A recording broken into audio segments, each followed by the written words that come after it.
top marks to all of you for being so prompt. We're just going to wait a few more minutes for people to join. So imagine there's people trying to make excuses just to get out of overrunning meetings at the moment. So we'll just hang on a bit for them.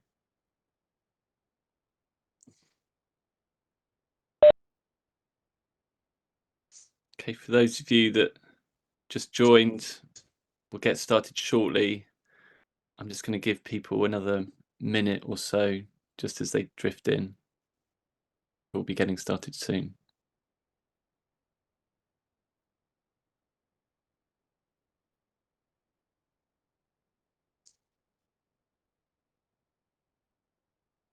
Okay, just one more time. Thanks to everyone that's joined so far in taking the time to attend today. We will be starting soon. We're just waiting for a few more people to join and then we'll get going.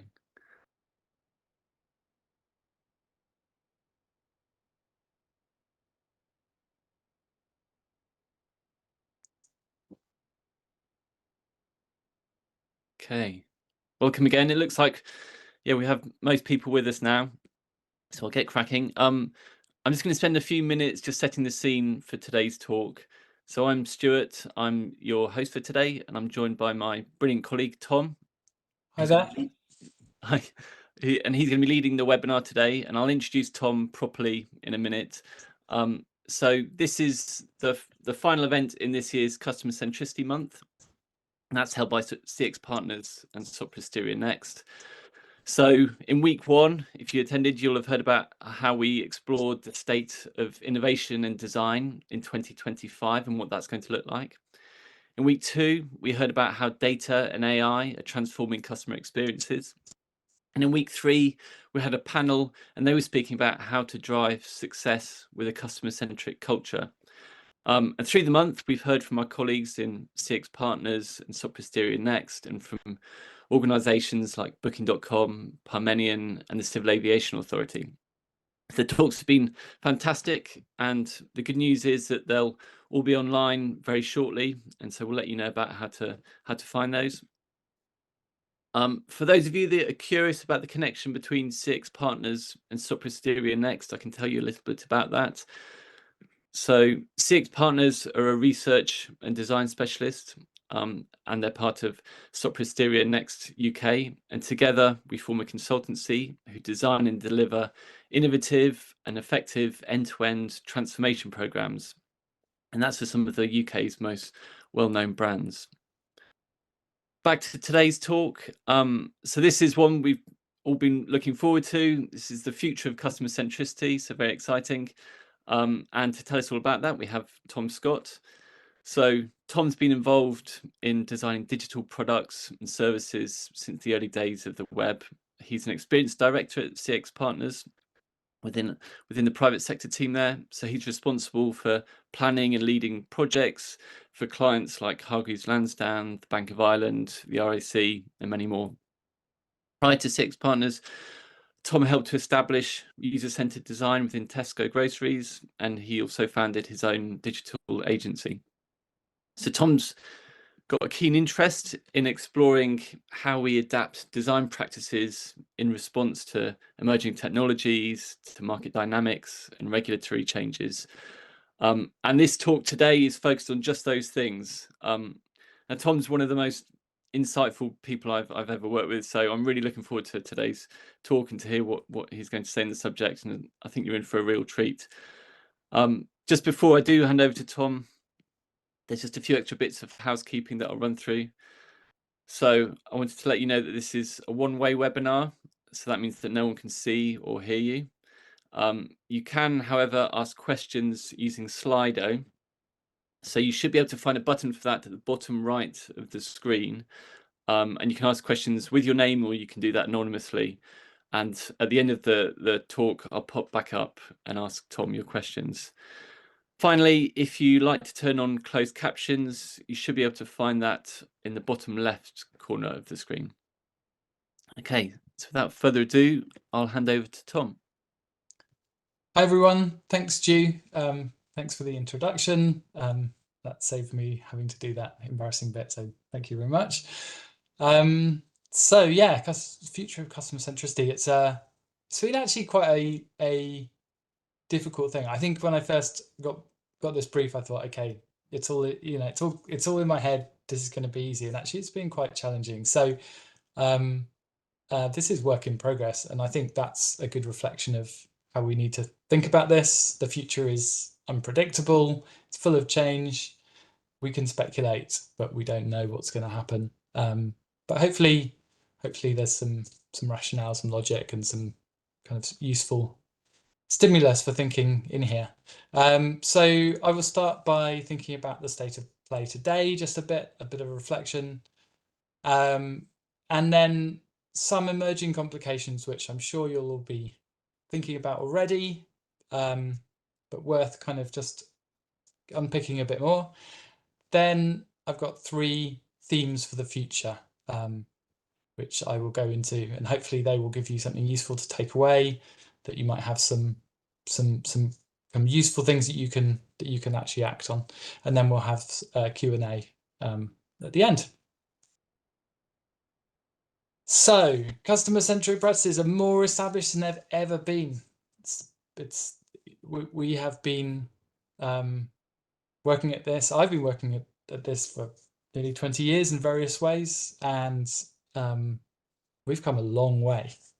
I just wanted to reflect on that for a moment. So discovery processes used to be something that was a luxury. For many, it was something that they maybe did as part of a design degree.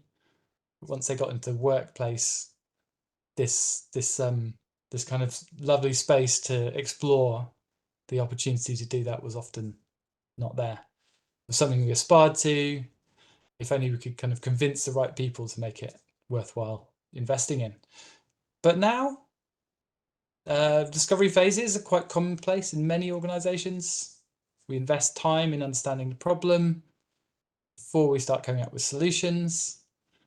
I'm working with people who are often reminding me of that, so it's good to hear it back the other way. And then discovery is not the exclusive domain of designers anymore. Pick up product managers who are starting to get really involved, doing things like discovery research, taking the baton on. And then if we move into what's often called alpha, the kind of stage of exploring ideas, potential ideas, it used to be that the right solution was articulated in a really big requirements document. It looked clear. Everyone had what they needed to start building things. I'm talking really in the tech side of things here. Times and costs were all estimated.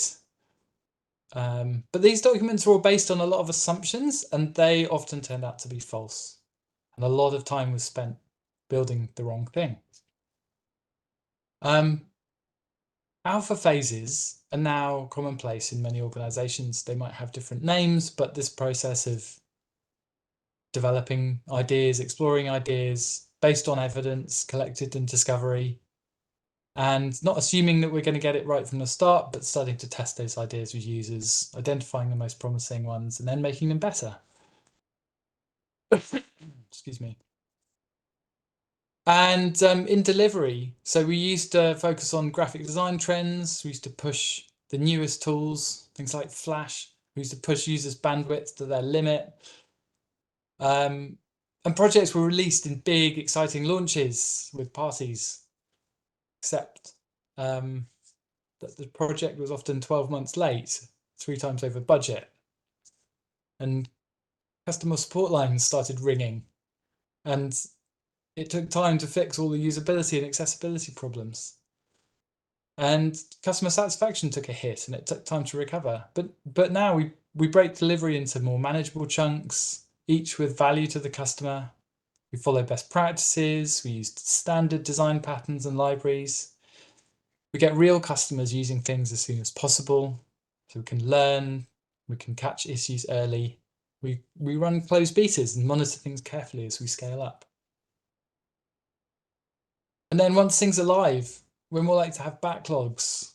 We used to have wish lists that were mined from the kind of enthusiastic minds of the most senior vocal people in organizations, following the latest tech trends or maybe opportunity to cut costs. Now we create backlogs and they can be prioritized by a combination of factors, and customer value is often should be in there. And we've operationalized design and research practices, so they're more efficient, more consistent in quality. So yeah, like our work is done, right? Okay, orgs are at different levels of maturity, but by and large, what we're talking about here, these are solved problems. We know what to do. The work is putting it into place. But that would be a really boring talk. And I don't think the work is done. For me, at least, it's an uncertain time. Many of the norms that I've seen over the last 2 decades of my career are in question. So yeah, let's look at some of those complications. So the first one I've got is that change isn't rippling out enough. So we see teams focused on topics and doing really great work. And when you've got the right team, they're focused on the right challenge, they're given enough autonomy and support, some really magical, impactful things can happen. But often this is momentary. It exists for the period of maybe a project, program, and often it doesn't ripple out into the broader organizational change that I think we all hope and aspire to. And we have a lot of buy-in into the idea of customer centricity, but it's often a bit skin deep, if I'm honest. There's words, there's lots of talk, but sometimes the change and real impact isn't quite happening. We'll talk a bit more about some of the reasons why I think that is and what we might need to do about it in the future. Roles are really in flux. So for many years, UXers we considered ourselves UXers, but actually those things, that role's being split. So product managers are taking on some of those responsibility, product designers are taking on some of that responsibility, and user researchers. So we have a more some of those generalist skills tend to be increasingly split. And we're getting interesting things like hybrid roles, like UX developers appearing. So engineers with some design and maybe research skills. And then the hard-won kind of C-suite level roles that have taken years to get that seat at the table, they're starting to be rolled back in some instances. And for the first time, I think in my career, we've had a sustained period where it seems that there's there are more skilled people than roles to fill them. And then the big one, technology is changing. We can't get through this talk without discussing AI. There's a lot we don't know about how big this wave is going to be. I think it's fair to say it is a wave. And if anyone's in any doubt, there's a few statistics from McKinsey came out recently. So the number of people using generative AI as part of their day-to-day life and work is increasing substantially. At this point, ChatGPT is over 200 million weekly active users. That's double what they had this time a year ago. Yeah, and this McKinsey survey is showing that the number of participants in their survey using it regularly has grown by 1/3 year on year. So there's definitely a talk at the moment about how big this wave is going to be, how much the technology is going to plateau. But already with what's there's utility that people are using these things and they're integrating them into their life and into their work. And organizations are investing significantly into AI. They're looking for ways to use it. And so regardless of what happens, where this technology goes, there's already effects. I'd like to talk a bit now about some of the one particular impact which I think is worth dwelling on. I think it has implications for what we do. So this is Tiffany Jansen. She's a tech YouTuber. She runs her own channel called Tiff in Tech. A couple of weeks ago, she posted a video that left me a bit stunned. So she was trying out a new tool called Bolt. This is the homepage of Bolt. It's pretty much all there is, at least as a website when you first go on. It's an app builder. A homepage is just a prompt for a prompt. You tell it what you want and it builds you a full stack web app. So in this video, Tiffany put in this prompt, kind of off the cuff. Build for me Spotify, use whichever tech stack you want, and find me an API for the music. In a few seconds, maybe a minute or two, this is what happens. So this is her face when, without any coding, she pressed play on a cloned version of the Spotify app that Bolt had created, plugged into a music API, and then it played music. I think my reaction was a bit similar. As someone who works in code at times, who tinkers, I'm not a real developer by any means, but seeing what was happening in such a short period of time was pretty surprising. So what's happened there? A single person without any specialist skills, she may have, but she hasn't used them in that instance, was able to carry out the lengthy work of a team in seconds. So none of the usual experts were involved. No product managers, no user researchers, no designers, no engineers. All bypassed. Now, I'm 99 to 100% sure this isn't a production-ready app. Sure, there's lots of things that are wrong with it if you start picking at it and start using it. But this is what's possible today. And I think if we think that that's going to get somewhat better, it's pause for thought. I'd like to consider another story which relates to what we've just talked about, but it comes at it from a very different angle. This is a real life example of technology use gone wrong. It's a story about an eating disorder service that most likely with good intentions put technology before people, and the consequences were dangerous. It's a sensitive topic, so please do feel free to switch off for a couple of minutes if you need to. So this is NEDA's logo. They are the National Eating Disorder Association. They're an American non-for-profit organization. They're focused on preventing eating disorders, providing treatment referrals, and increasing the education and understanding of eating disorders.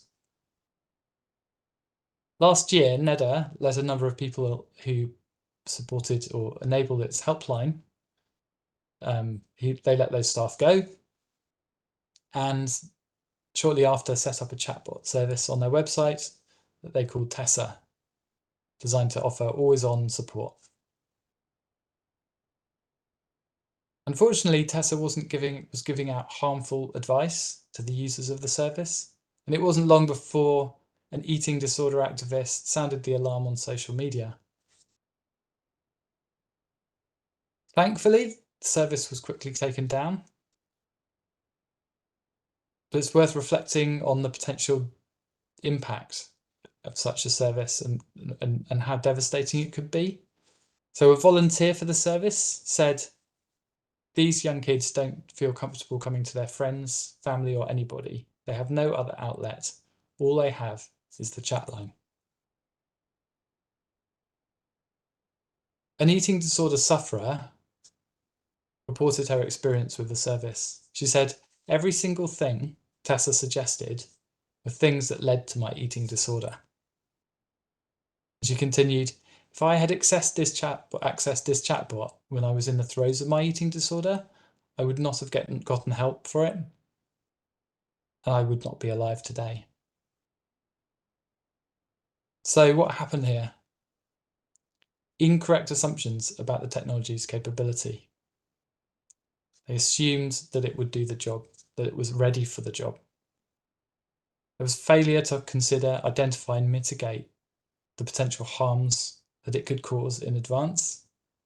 And there was a lack of monitoring to detect what was happening. It relied ultimately on social media and people sounding the alarm to see what had gone wrong.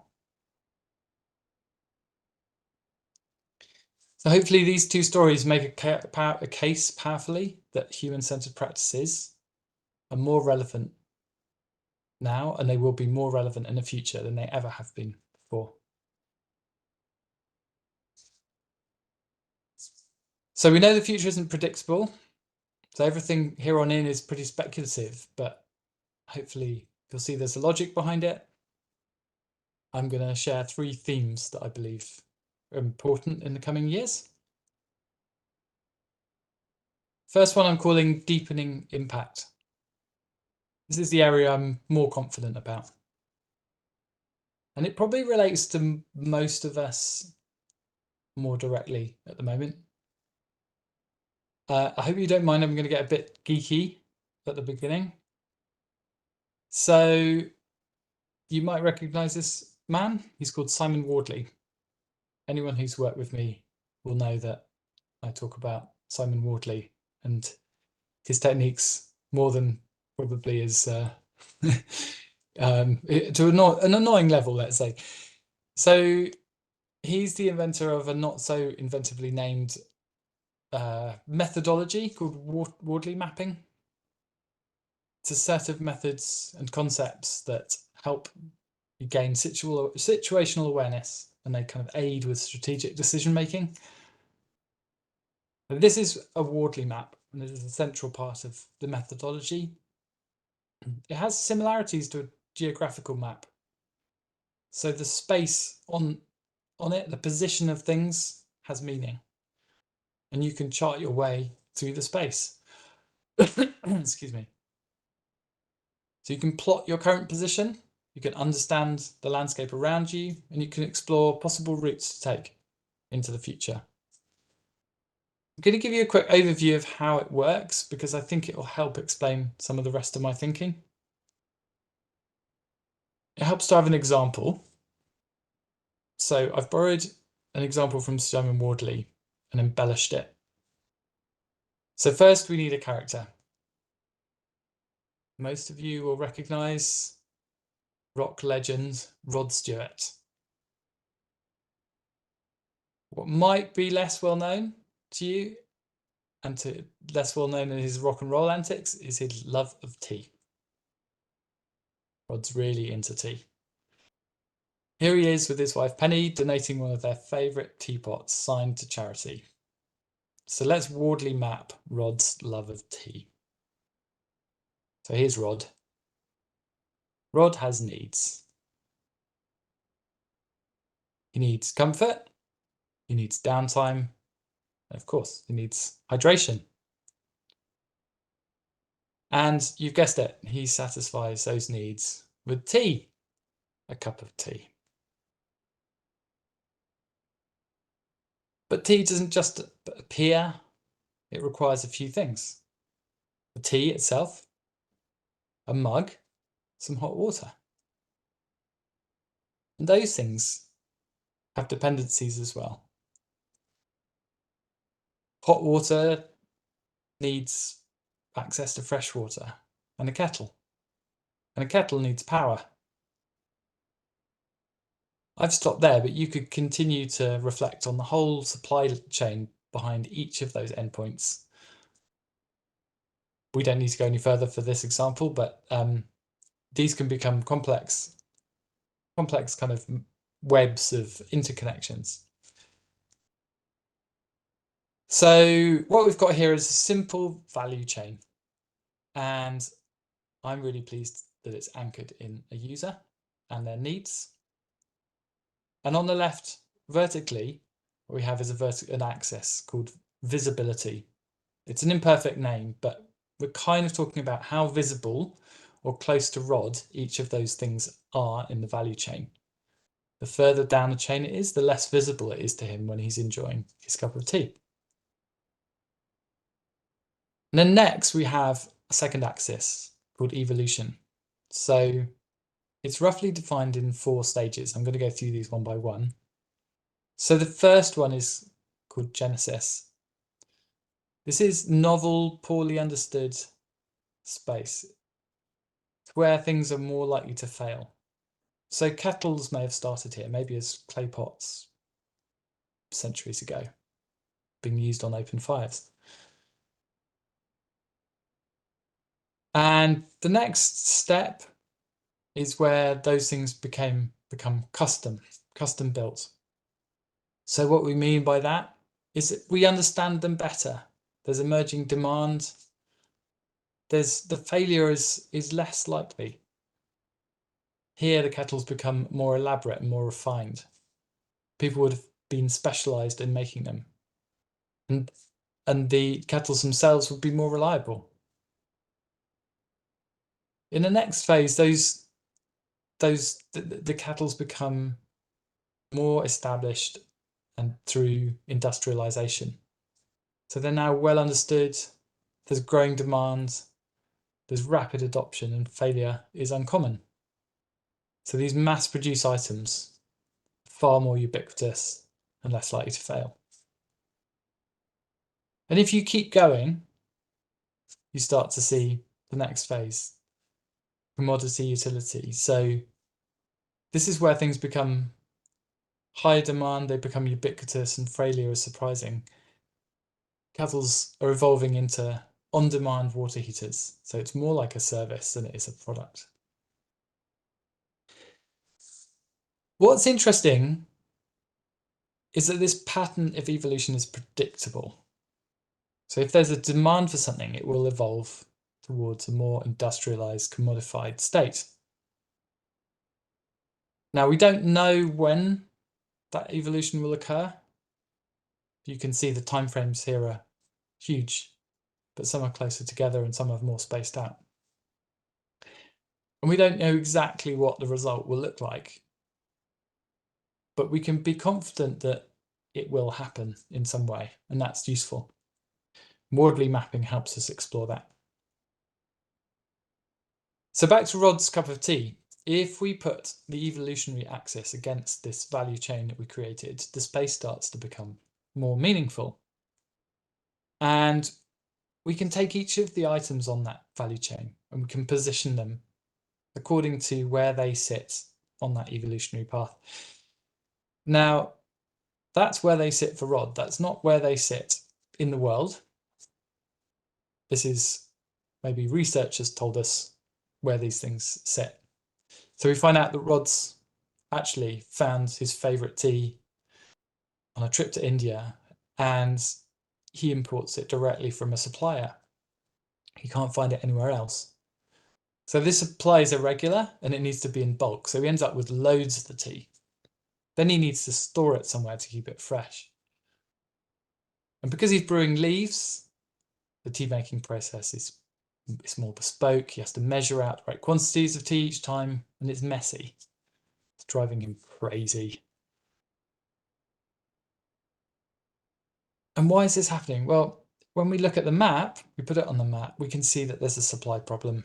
Having to import his own tea is making other things more difficult. It's stopping him from having a smooth tea making experience.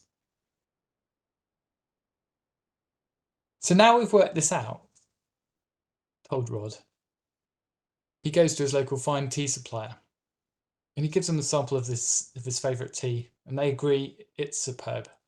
So he strikes a deal with them. He'll give them direct access to the producer if they start supplying him with tea bags made using the leaves. And what that does on our map is it moves the position of his tea leaves, he's now using tea bags, they're far further across on the evolutionary spectrum. And then that changes things further up the chain. So the cup of tea moves over to the right. It's still custom made, but it's not so custom made. Rod no longer needs special storage. Making tea's got a lot easier, and he can drink as much as he likes without all the hassle and the mess. More comfort, more downtime, and more hydration. Rod's happy. Okay, so we might have gone a bit off piste here. Or have we? Because we mapped the value chain of dependencies, we mapped them to his needs. We could identify what changes were needed along that chain to better the service of those needs. But that's quite powerful. And I think it's worth noting that there was no design involved in that solution. So we made the process more customer friendly, but we didn't have to, there wasn't an interface that had to change. So we started with the user, we anchored around their needs, we explored how the needs are served currently, we identify changes required to make to serve those needs better. And as I say, no design work involved. So going back to the Wardley map, I'd like to think now about what happens when we're working on well-established products and services. And they live in the realm of the kind of right-hand side of the map. And on that side, what we're really talking about is making proven products work at larger scale. It's focusing on making things as efficient as possible, optimizing for user task completion, serving lots of customers reliably. There being clear processes and rules and reducing costs. Now, I think this is where traditional customer-centric roles are going to change the most in the coming years. So this kind of work, designing journeys and flows, is really important. But in this realm, how much does that need to be the role of designers? Some might agree, but I think this skill and the principle behind it are really quite transferable. In this kind of work, creating detailed screen designs, again, it's super important, and there's a real craft here that I massively value. But I think we need to be realistic. How long will it be until AI agents with deep knowledge, deep access, and access to design systems are going to be doing a good enough job in many instances? I don't think that's that far away. And what about things like usability testing? How long does it actually take to know how to do good enough usability testing? I would argue not that long. And will AI tools start to get good enough at spotting potential usability issues that actually will do less of it? And maybe AI-driven interactions will optimize themselves in some way.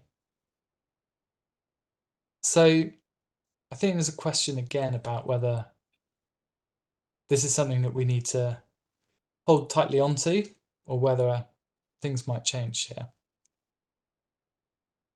So just to wrap up in this kind of space, so I think we're going to need less focus on interfaces and design.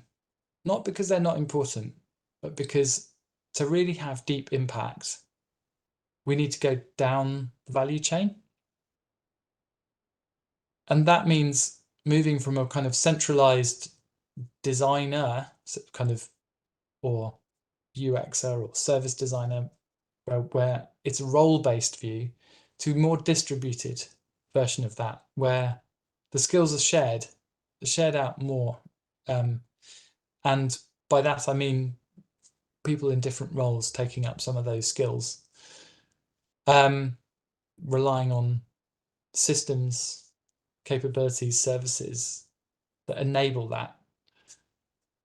But I think an interesting question is, what would customer-centric operations look like, or procurement, or compliance? It's not about, the emphasis isn't so much on the interface if you're buying an off-the-shelf product, but how do you make sure that you choose the right product so that it's customer-centric? So I think that's something that we need to think more and more about, spreading that spreading that responsibility and disseminating it. Okay, this next theme is less clear.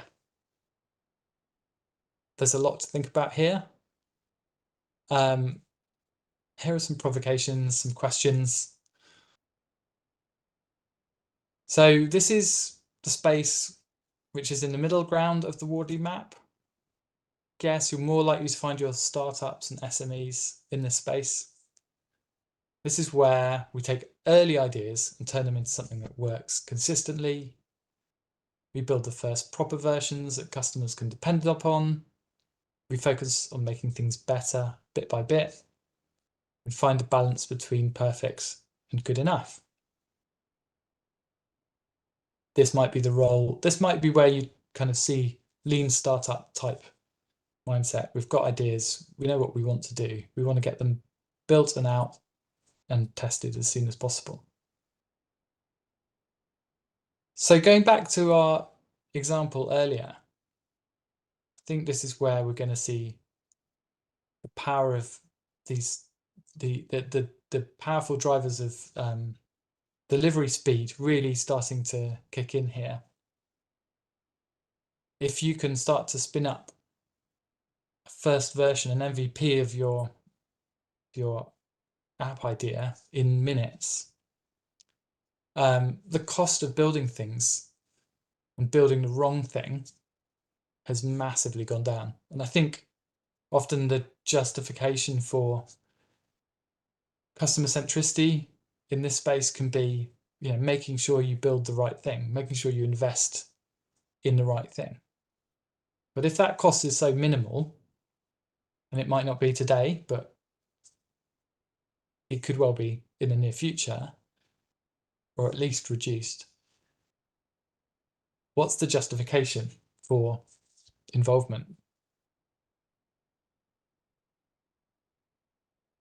But as we saw in the second story, there's more value here there's more importance for customer centricity than ever before.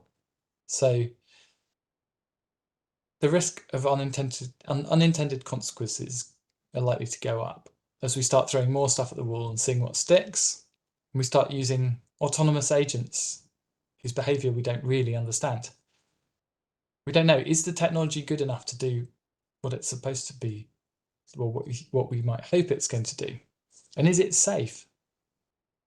So there's risk here, and there's risk that customer centricity and the roles and the methods around that can help with. But we've got a competing priority here.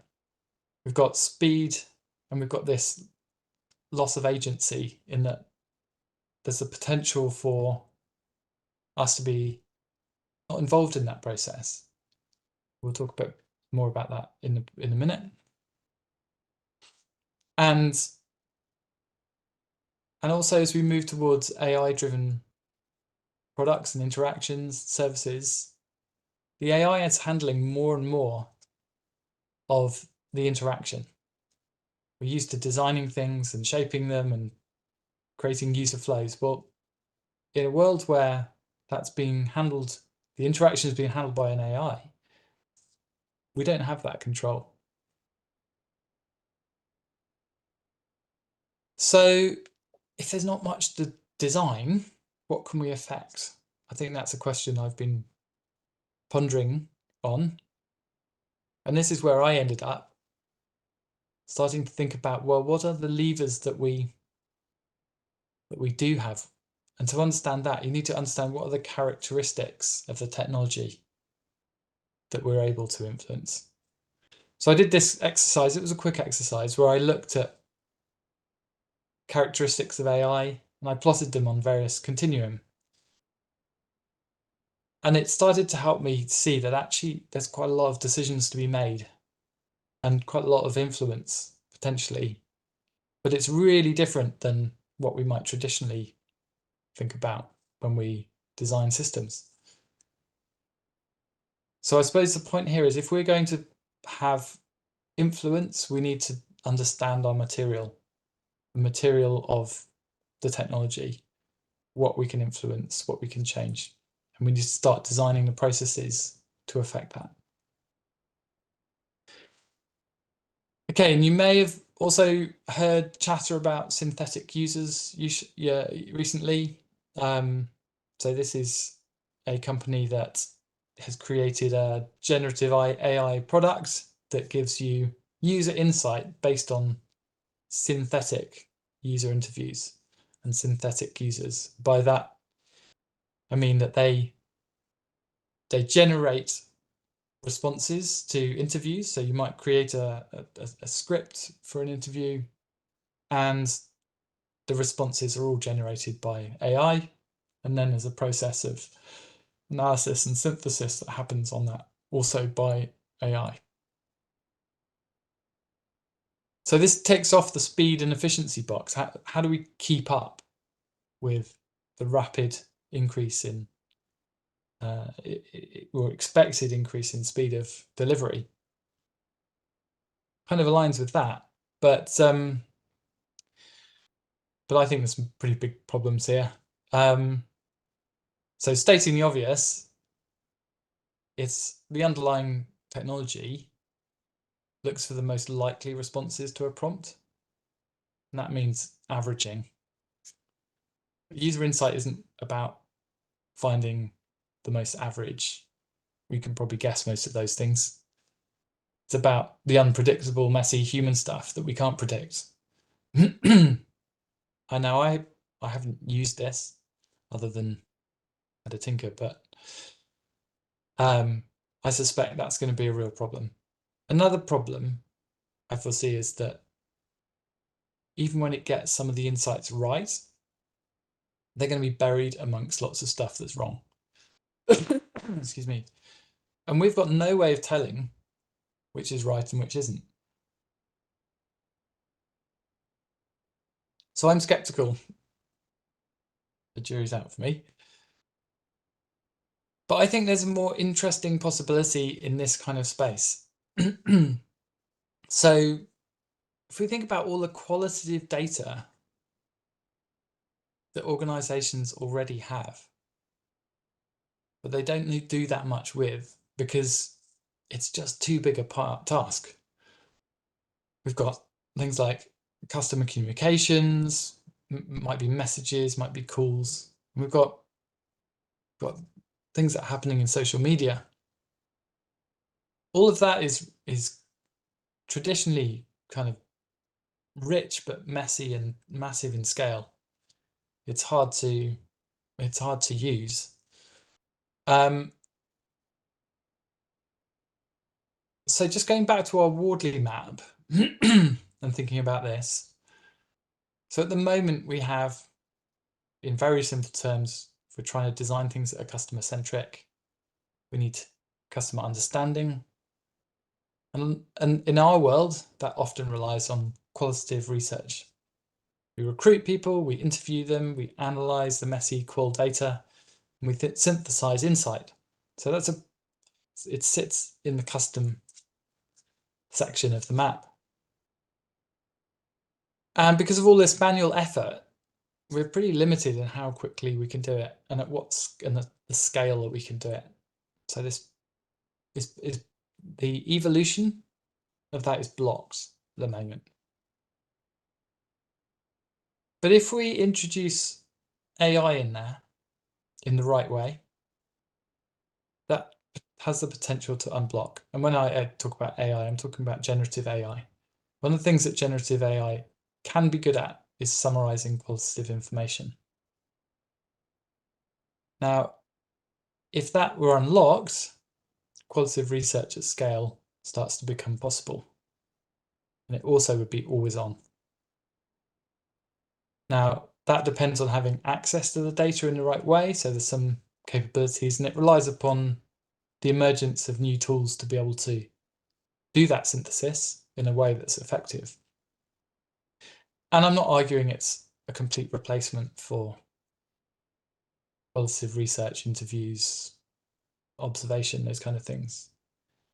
But I suspect there's a lot of value in that data if we can unlock it.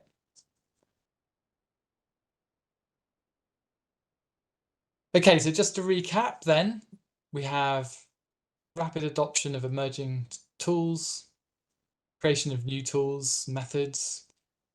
We need to get better at utilizing AI ourselves and become better co-pilots. So a skilled user in AI is going to produce a better result, better output than someone who's unskilled.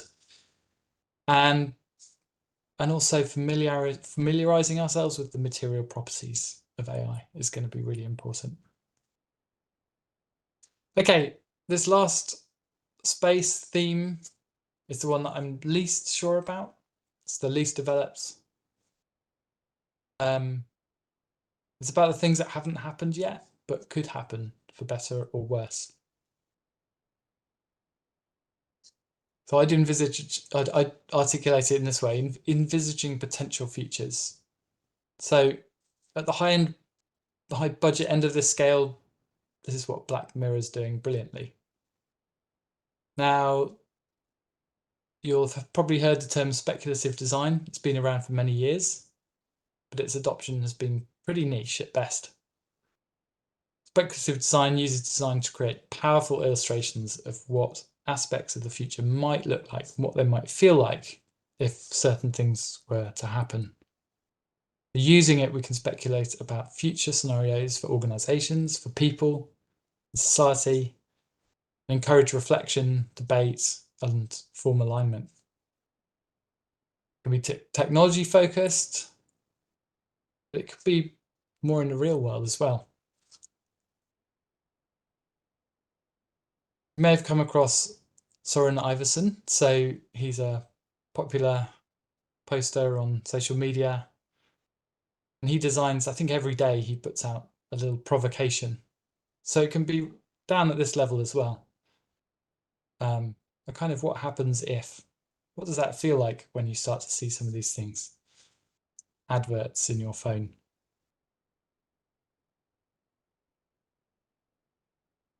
So just thinking about that briefly. So I think there's a need to make the case for speculative design. It's not well recognized, but I think as we move into a space where we're starting to adopt AI and it's really uncertain, we need to start making a case for it. And the best way of doing that I know is to start doing it.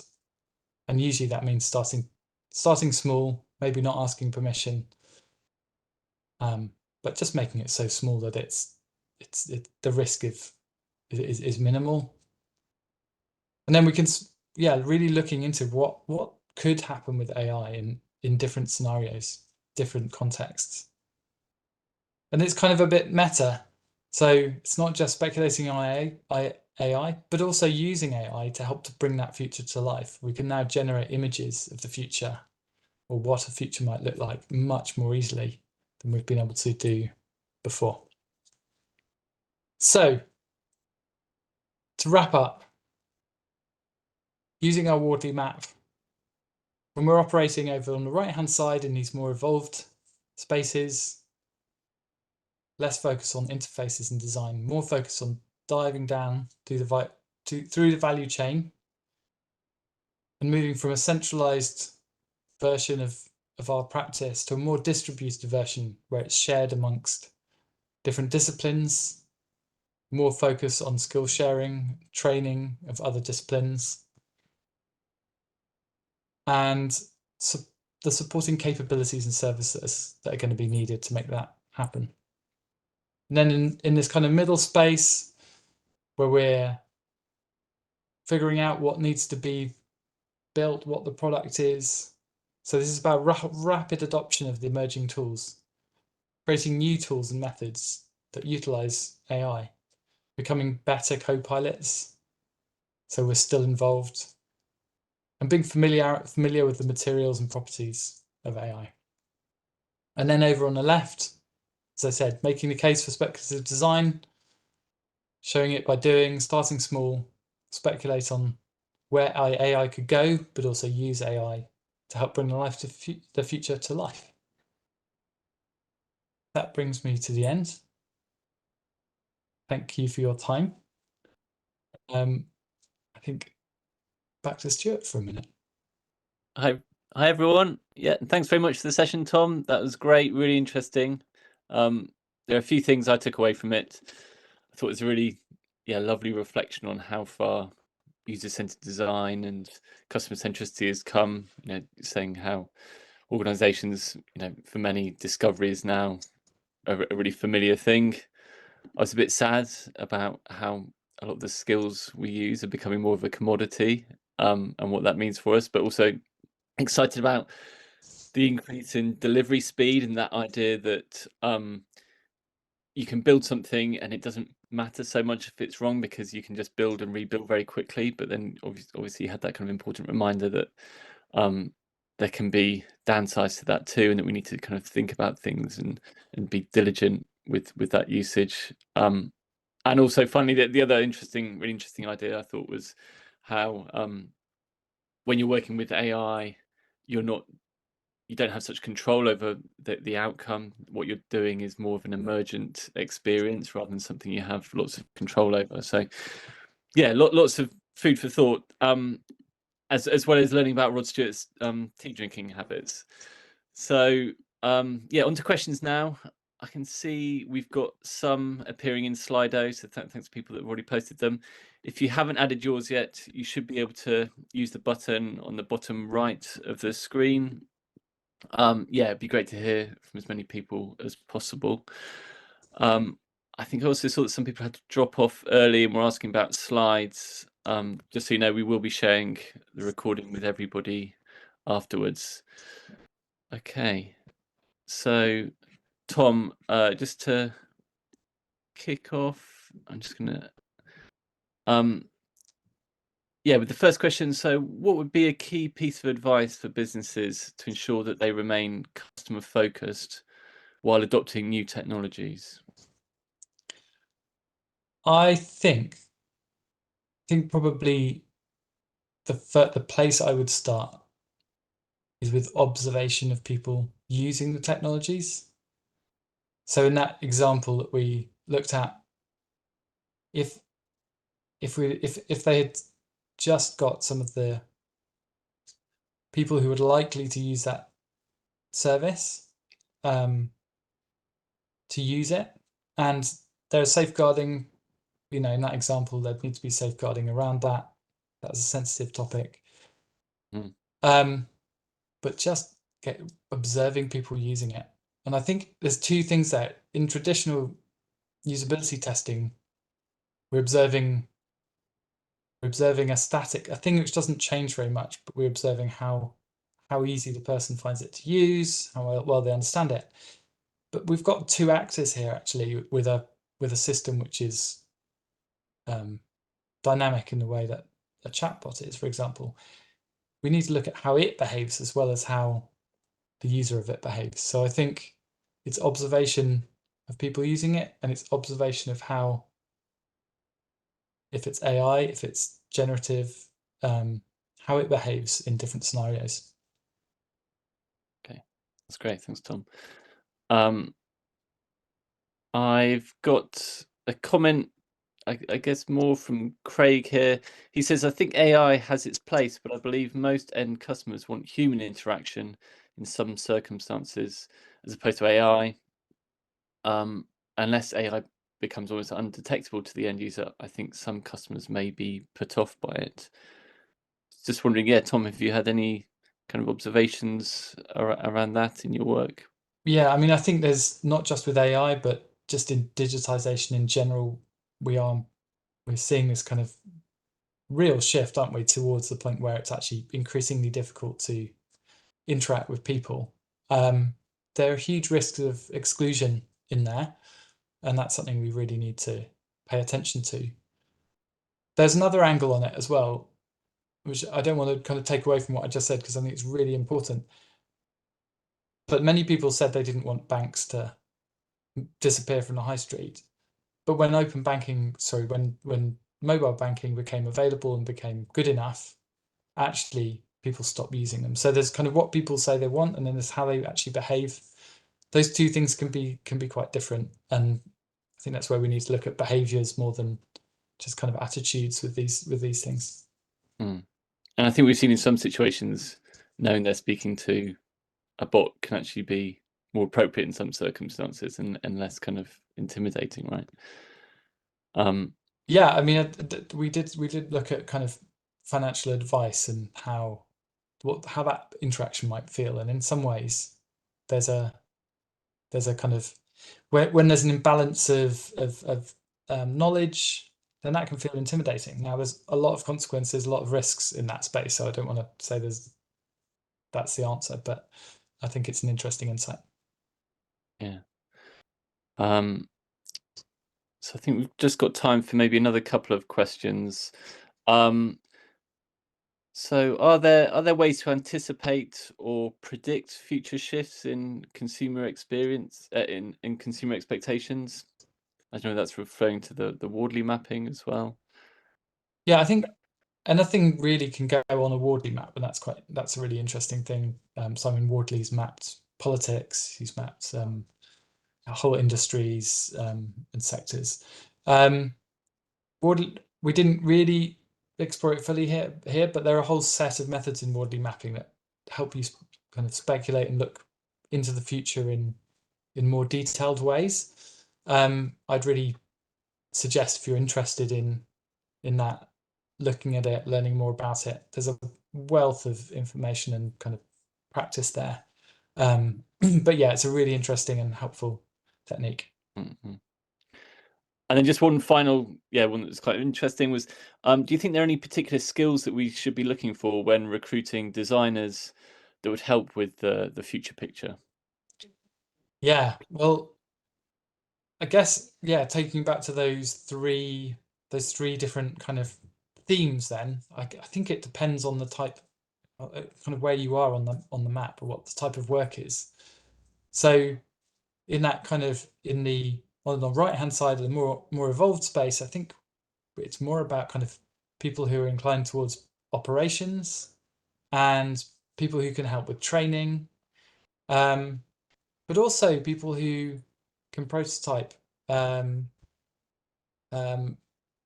I think I think kind of prototyping probably spans across the two. So it's kind of rapid prototyping on the far side, but also really in the middle.